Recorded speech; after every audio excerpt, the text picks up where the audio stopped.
Assalamualaikum warahmatullahi wabarakatuh. Alhamdulillah, alhamdulillahilladzi arsala rasulahu bil huda wa dinil haq yudhhirahu din kulli wa kafa billahi sayyidan wa kafa billahi wakila. Amma ba'du. Yang terhormat pada Ibu Dr. Siti Rodotul Jannah SAG and Midcom selaku dosen pengampuh mata kuliah teori media, dan juga yang terhormat para pemirsa yang berbahagia. Perkenalkan, saya Abdul Latif NIM 222-1030-146 dari jurusan Komunikasi dan Penyiaran Islam atau dari kelas KPI 3.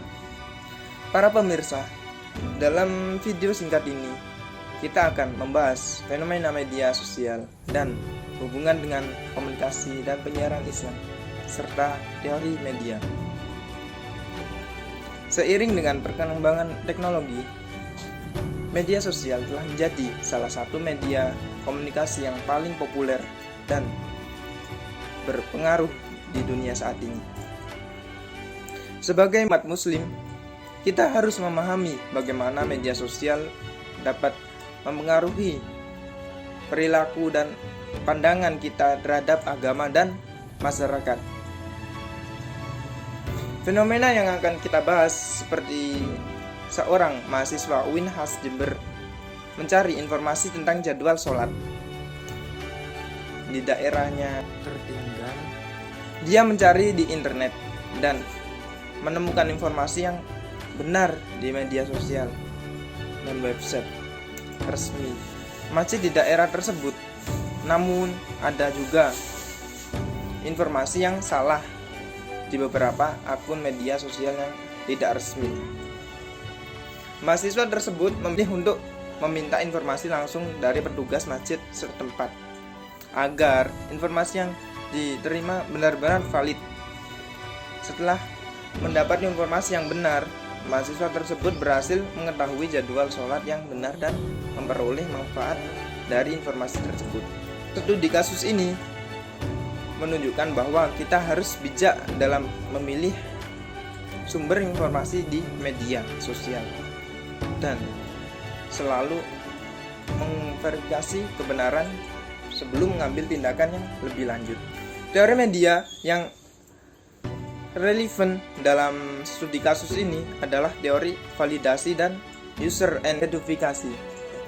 Teori ini menyatakan bahwa individu memilih dan menggunakan media berdasarkan kebutuhannya,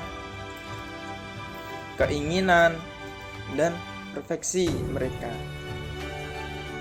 Dalam hal ini, mahasiswa UINHAS Jember mencari informasi tentang jadwal sholat di daerah tempat tinggalnya melalui internet dan media sosial karena ia merasa perlu untuk memenuhi kebutuhan informasi tersebut.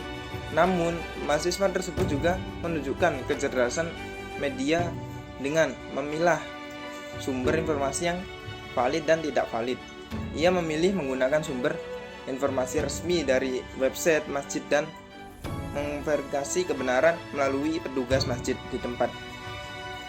Tindakan ini sesuai dengan teori user and gratification, di mana individu memilih dan mengguna media sesuai dengan kebutuhan dan perspektif mereka, serta memilih sumber informasi yang dapat memenuhi kebutuhan mereka dengan cara yang paling efektif dan efisien. Dapat disimpulkan bahwa mahasiswa UINHAS Jember juga perlu memahami teori validasi informasi dan teori user and gratification. Dalam konten studi kasus tersebut, mahasiswa KPI UINHAS Jember perlu mengembangkan kemampuan untuk memilih sumber informasi yang valid dan memverifikasi kebenarannya sebelum menggunakan informasi tersebut keperluan akademik atau profesionalnya. Kesimpulannya, teori media seperti user and gratification teori dan media little teori dapat membantu mahasiswa KPI untuk memahami dan mengembangkan kemampuan dalam memilah sumber informasi yang valid dan memverifikasi kebenarannya. Hal ini akan sangat berguna dalam kegiatan akademik dan profesional di era informasi saat ini, di mana informasi yang tidak akurat atau tidak valid dapat berdampak negatif pada keputusan dan tindakan yang diambil. Sekian, mungkin ini saja yang bisa saya sampaikan, kurang lebihnya mohon maaf sebesar-besarnya.